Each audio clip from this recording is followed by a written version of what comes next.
गुजारिश ये है कि पाकिस्तान आज अपनी 75 साला तारीख़ में आइनी तौर पे, कानूनी तौर पे, माशी तौर पे, अखलाकी तौर पे, सियासी तौर पे इंतहाई नाजुक दौर से गुज़र रहा है। और बदकिस्मती ये है कि जब जब भी पाकिस्तान के अंदर बड़े बड़े हादसात हुए तो उन हादसात में जो बाद में रिपोर्ट्स बनी या बाद में एनालिसिस हुआ उससे हमने कुछ नहीं सीखा। मगर पाकिस्तान की 75 साला तारीख़ में कुछ ऐसे बड़े हादसात हुए हैं जिन्होंने आज तक हमें संभलने नहीं दिया। उनमें से एक बड़ा सानिया 1971 का हमूदुर रहमान कमीशन रिपोर्ट, जो आज तक पब्लिक ना हो सकी, जो आज तक उन किरदारों को कटहरे में ना ला सके। इसी तरह कुछ और हादसात भी ऐसे हैं जिन्होंने माशी तौर पर हमें बर्बाद कर दिया। कुछ ऐसे सानिया और भी हैं जिन्होंने आज तक हमारे पांव टिकने नहीं दिए। उनमें से एक बड़ा वाकया 2017 का है और इन सब में बड़े सानियात में एक मुमासलत है कि हमने कभी भी अवामी मैंडेट का एहतराम नहीं किया। उनमें एक मुमासलत है कि जब जब हम अवामी मैंडेट को कबूल नहीं करते, वोट को इज्जत नहीं देते, तो फिर गैर मुल्की कुव्वतें अपना एजेंडा पूरा करने के लिए सहूलतकारी मुयस्सर करती हैं और फिर पाकिस्तान में हादसात होते हैं। आज देखें कि अगर पाकिस्तान के आज के माशी हालात देखें तो समझ आती है कि 1971 में वो लोग हमसे अलग हो गए मगर अपनी जिंदगी वो गुजार रहे हैं। 2017 में तरक्की करता, खुशहाली की तरफ बढ़ता पाकिस्तान जब आलमी कुव्वतों के आलाकारों ने या मंसूबा साजों ने उस कुव्वत को भी अपने इंतकाम पूरा करने के लिए या किसी को लाने के लिए वो सहूलतकारी ले ली, तो पाकिस्तान के मौजूदा हालात में हम न जिंदों में हैं न मुर्दों में हैं। आज पाकिस्तानी कौम के चूल्हे बुझे हुए हैं मगर कोई इस चीज का पूछने बताने को तैयार नहीं कि हम इस हालत को पहुंचे कैसे, और अगर इसका अदराक ही नहीं हमें कि हमें इस नहज तक लाया कौन, तो फिर मुझे यह बताएं कि कौम कैसे एतमाद करेगी कि आइंदा भी कुर्बानियां देने के बावजूद हम खुशहाली की कोई नवीद सुन सकेंगे। मैं ये कहना चाहता हूं कि आज भी वक्त है कि हमूदुर रहमान कमीशन रिपोर्ट कम अज कम पब्लिक कर दी जाए और 2014 से 2017 तक जो मंसूबा साजी हुई उनमें जो जो किरदार थे उनके लिए हमूदुर रहमान कमीशन तर्ज का एक कमीशन बनाया जाए जो लोगों को असलियत बताए और मुल्ज़मों को कटहरे में लाए। उसके बगैर आप आगे नहीं चल सकेंगे। तो फिर बदकिस्मती यह है कि जब आप कुर्बानियां देने वाले और पाकिस्तान को बर्बाद करने वालों को जब एक पलड़े में तोलते हैं, तो इससे बड़ी नाइंसाफी और आप कोई कर नहीं सकते। आज अगर जुल्फकार अली भुट्टो, आज अगर बेनजीर भुट्टो, आज नवाज शरीफ, उन सबको 9-10 मई के वाकयात में मुलव्वस, 9-10 मई के वाकया की मंसूबा साजी करने वालों, 2017 के किरदारों को भी आप एक पलड़े में रख कर देखेंगे या उनमें मुमासलत ढूंढेंगे, तो फिर पाकिस्तान आज जहां आके खड़ा हो गया है, ये आगे नहीं चल सकेगा।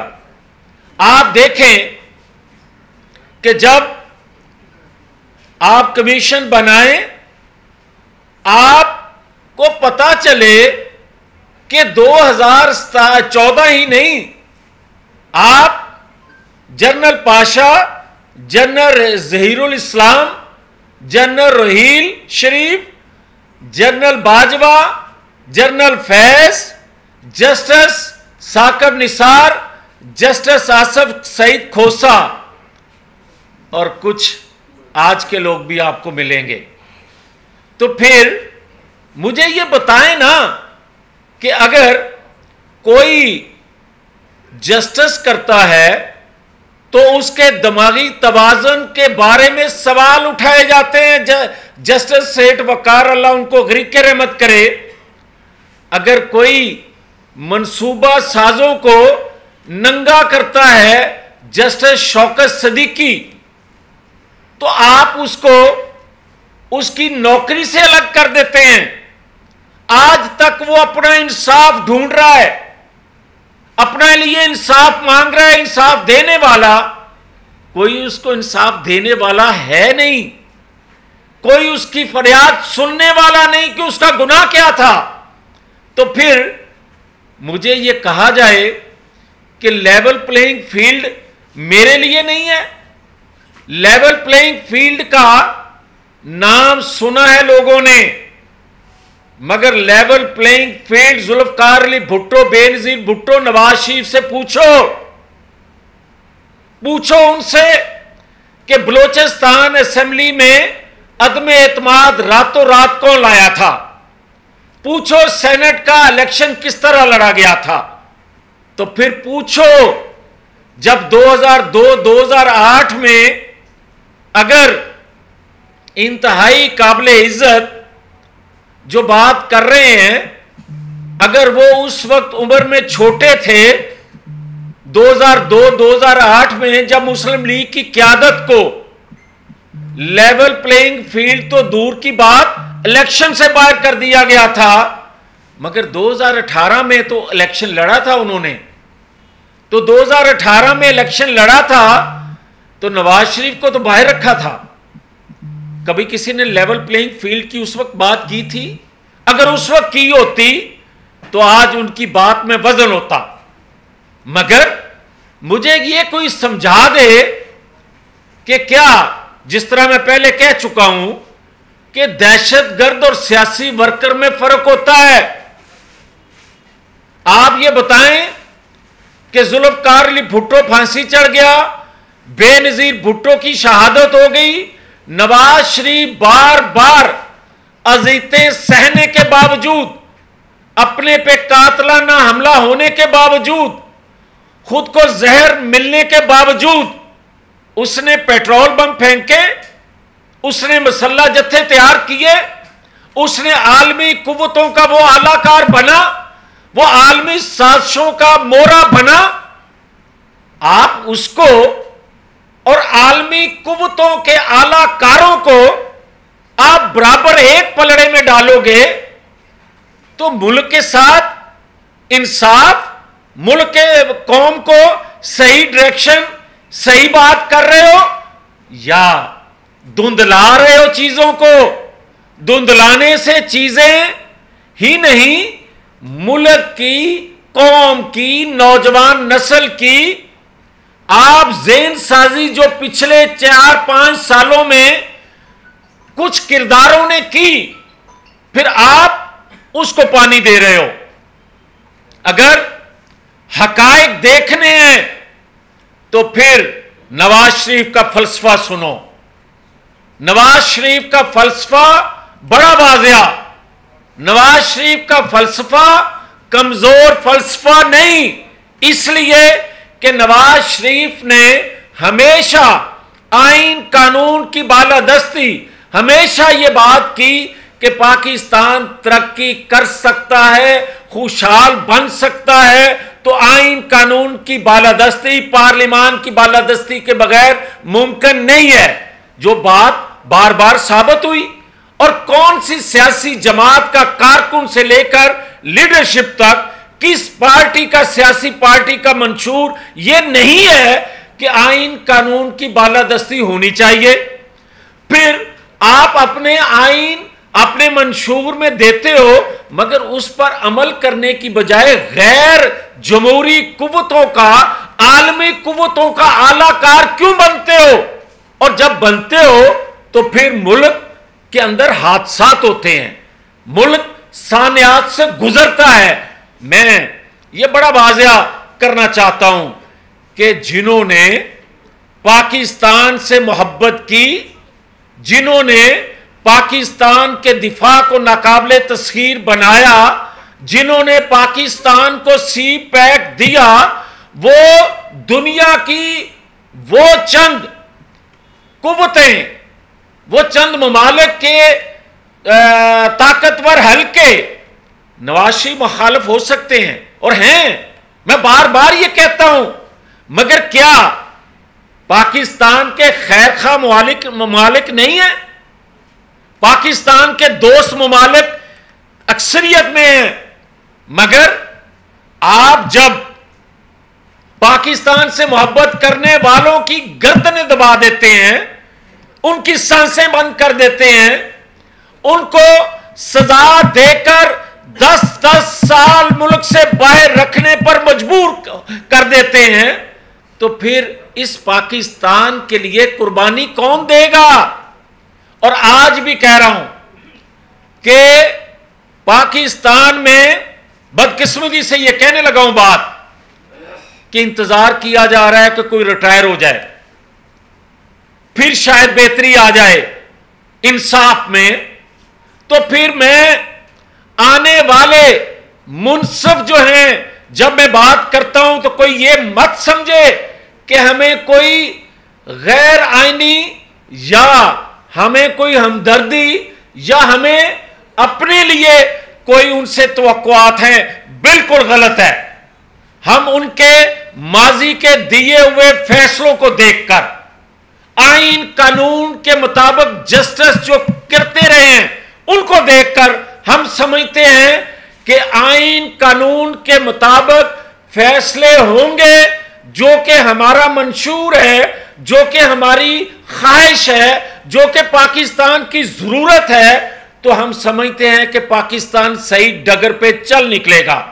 तो मैं ये समझता हूं कि जब तक आप एक कमीशन बना के 2017 के किरदारों को जस्टिस शौकत सदीकी से जो मुलाकातें करते रहे और उन्हें दबाते रहे, और जो जस्टिस शौकत सदीकी ने फिर कहा, बतौर जस्टिस कहा, उसकी इंक्वायरी रिपोर्ट पब्लिक नहीं करेंगे, उनको सजा नहीं देंगे, तो फिर बार बार general Bajwa, general Faiz, justice Saqib Nisar, justice Asif Saeed Khosa जैसे किरदार पैदा होते रहेंगे। अगर इनको ब्रेक करना है, अगर पाकिस्तान को तरक्की की राह पर गामजन करना है, तो मैं आपको यकीन दिलाता हूं और दावा कर रहा हूं कि आप जस्टिस पाकिस्तान में होने दें, कोई करे, पिछले किरदारों को बेनकाब कोई करे, और जो 2017 में गैर मुल्की आकाओं के आलाकार बने अपनी हफ्से इक़्तिदार में, और ये मुमासलत एक और भी है। 1971 में भी इक्तदार पर कब्जा जमाए रखने के लिए गैर मुल्की कुव्वतों ने मुदाखलत की, न रोका गया, इसलिए कि हमारा कब्जा बहाल रहे इक्तदार पर, और अवामी मैंडेट को पांव तले रौंदा गया, सान्या पेश आया। और यह मुआशी सान्या जो हुआ है 2017 में, उस वक्त भी यह मुमासलत है कि आज जिस गर्दाब में मईशत डूबी हुई है उसमें भी इक्तदार पर कब्जा करने के लिए, किसी को निकाल कर खुद आने के लिए, किसी को लाने के लिए जो गैर मुल्की कुव्वतों का सहारा लिया गया, वो मुमासलत बड़े सानियात में मौजूद है। आप आज भी अगर हम कहते हैं कि नवाज शरीफ के आने से पाकिस्तान के अंदर फिर से खुशहाली आ सकती है, खुशहाली की जानिब पाकिस्तान को लेकर जा सकते हैं, तो फिर उसके लिए सबसे ज्यादा जरूरी है जस्टिस पाकिस्तान के अंदर नजर आए। फिर अगर हमें यह कोई कहता है कि आपको रिलीफ मिल रहा है या आपके लिए जो लेवल प्लेइंग फील्ड है, तो मुझे यह बताएं कि क्या लेवल प्लेइंग फील्ड फिर इसी को कहेंगे कि नवाज शरीफ पाकिस्तान इस निज़ाम से, इस सिस्टम से बाहर रखा जाए, तो आप उसको लेवल प्लेइंग फील्ड कहेंगे? कल तक तो आप ये कहते थे कि नवाज शरीफ के साथ जस्टिस नहीं हुआ। कल तक तो आप ये बात करते थे कि नवाज शरीफ के साथ दबाव में लाकर फैसले खिलाफ लिए गए। तो ये चंद हफ्तों में जब से इलेक्शन का तराना बजा है, तो ये आपको भूल गई चीजें कि इंसाफ नवाज शरीफ के साथ नहीं हुआ। फिर आप वो चीज भूल कर कि नवाज शरीफ क्योंकि पाकिस्तान आ रहा है और नवाज शरीफ से होप है कौम को, और कौम उस तरफ देख रही है सिर्फ अपनी तरफ मुतवज्जो करने के लिए। सीसीआई की मीटिंग में कंसेंसस से किए हुए फैसले चौकों चौराहों में कुछ और बोले जा रहे हैं। क्या ये जस्टिस है? क्या इसको आप लीडरशिप कहते हो? एक अंदर फैसला करके बाहर निकल के कुछ और बात करना। क्या उस वक्त इल्म नहीं था कि नई मर्दमशुमारी के मुताबिक अगर इलेक्शन होंगे तो फिर 4 माह में नई हल्का बंदियां होंगी, 54 दिन चाहिए नए इलेक्शन की तारीख देने के लिए?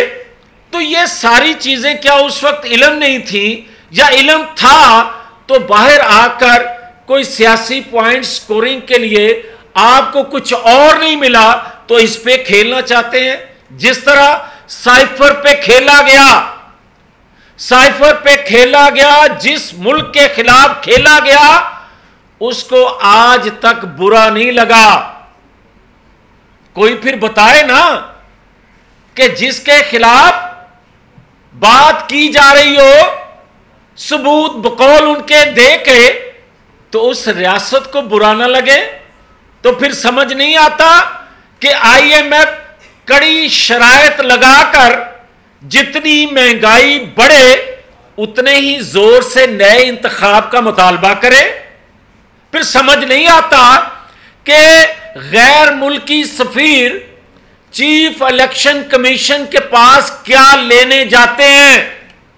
फिर समझ नहीं आती कि पाकिस्तान के अंदर कौन सा खेल कौन कौन खिलवाने की कोशिश कर रहे हैं। फिर समझ नहीं आता कि पाकिस्तान को तकसीम करने की खुदा ना खास्ता किन किन ममालिक की ख्वाहिश, और उस ख्वाहिश को अमली जमा पहनाने के लिए पाकिस्तान के अंदर से कौन अपनी गर्दन पेश कर रहे हैं। बात समझ में नहीं आ रही कि आज भी पीटीआई के नियाजी गुट के चेयरमैन के पीछे कौन कौन सी ताकतें खुल के सामने पीछे खड़ी हैं। फिर समझ नहीं आ रही कि अगर परवेज इलाही करप्ट नहीं है पाकिस्तान के अंदर, तो फिर दूसरा करप्ट मुझे बता दे कौन सा सियासतदान है। अगर इमरान खान पाकिस्तान के अंदर वो खेल खेलने वाला नहीं है जिसने पाकिस्तान की बर्बादी कर दी, 2 वक्त की रोटी को हम तरस रहे हैं, तो फिर मुझे बताएं कि क्या सिर्फ जनरल बाजवा थे? क्या फिर मुझे यह बताएं साकिब निसार के सिर्फ फैसले थे? फिर क्या मुझे बताएं कि क्या सिर्फ एक्सटेंशन लेने वालों की ख्वाहिश ही थी कि पाकिस्तान बर्बाद कर दिया गया? नहीं, इसमें वो तमाम किरदार हैं जिसकी वजह से मैं कहता हूं हमीदुर रहमान कमीशन तर्ज का एक कमीशन बनाओ, ताकि पाकिस्तान आकर नवाज शरीफ को वो तमाम सच बताने की जरूरत पेश ना आए। क्यों कह रहे हैं पेश ना आए? इसलिए कि वो सारा कुछ कहने से मजीद पाकिस्तान का नुकसान ना हो, मजीद पाकिस्तान की सलामती को, मईशत को नुकसान ना पहुंचे। इसलिए वो कमीशन सब कुछ बता दे, सब कुछ पब्लिक कर दे, जो कुछ पाकिस्तान के अंदर जो जो खेलते रहे और जो जो बर्बाद करते रहे पाकिस्तान को। मैं आखिर में ये जरूर कहूंगा कि 21 अक्टूबर नवाज शरीफ पाकिस्तान, 21 अक्टूबर को मुस्लिम लीग के कारकुन, मुस्लिम लीग की लीडरशिप, मुस्लिम लीग का वोटर सपोर्टर तो जाएगा लाहौर, मगर एक बड़ा इम्तिहान है।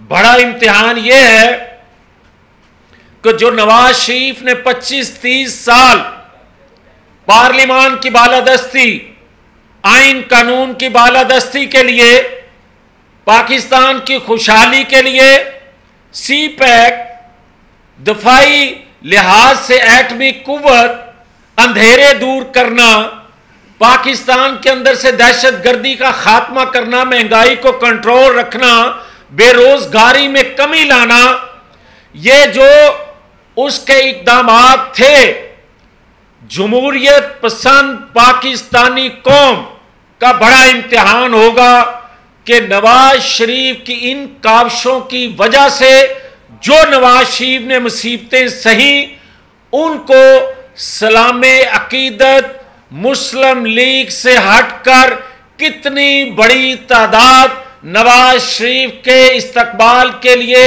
आम लोग जाते हैं, उससे अंदाजा होगा कि पाकिस्तान के अंदर आइन कानून, जमहूरियत और इस निजाम के साथ जुड़े कितनी बड़ी तादाद 25 करोड़ आवाम की खड़ी है। ये नवाज शरीफ का इस्तकबाल उस दिन का बताएगा और दुनिया को बताएंगे कि नवाज शरीफ ही इस 25 करोड़ आवाम का मसीहा रहबर है, जो मुश्किल वक्त में इक्तदार में आता है और पाकिस्तान को तरक्की की मंजिल की तरफ बढ़ाता है, ट्रैक पे चढ़ाता है, और कौन सी कुव्वतें उसको हटा के पाकिस्तान की तरक्की को डुबोती हैं। ये उस दिन फैसला 25 करोड़ आवाम ने इस्तकबाल से करना है, बताना है दुनिया को कि ये पाकिस्तानी कौम जमहूरियत पसंद कौम है, ये अपने मौसलों को भी नहीं बुलाती और अपने दुश्मनों को भी कभी बुलाती नहीं है। बहुत शुक्रिया। इलेक्शन सर वक्त पर हो जाएंगे आपके ख्याल में? देखें जी, बात यह है कि जो कोई ये बात करता है कि मुस्लिम लीग शायद सोचती है कि इलेक्शन डिले हो, सबसे बड़ा नुकसान मुस्लिम लीग नून का है अगर इलेक्शन देर से, जितनी देर से होंगे, मगर उससे बड़ा नुकसान रियासत का, अवाम का, मईशत का होगा अगर इंतखाबात जितना देर से होंगे उतना नुकसान रियासत बर्दाश्त करने के काबिल नहीं है। सर, इलेक्शन जो आम इंतखाबात होंगे इस दफा, उसमें आप क्या समझते हैं कि कोई ताकतवर हल्के उसमें मुदाखलत करेंगे जैसे कि पहले करते रहे हैं? देखिए, मैं समझता हूँ और मैं अपनी गुफ्तगू के आगाज़ में भी कह चुका हूँ कि जब जब अवामी मैंडेट को तस्लीम नहीं किया जाता, रियासतों को नुकसान पहुँचता है, कौम सफ़र करती है। आज भी 2018 की तरह RTS बंद नहीं होना चाहिए। आज भी लेवल प्लेइंग फील्ड होनी चाहिए, जो मुस्लिम लीग को कई इलेक्शनों में नहीं दी गई। आज भी दहशतगर्दों और कौमी सोच अप्रोच रखने वाले सियासतदानों में वाज़ेह फ़र्क तकसीम होनी चाहिए। दोनों को एक पलड़े में नहीं डालना चाहिए। बहुत शुक्रिया।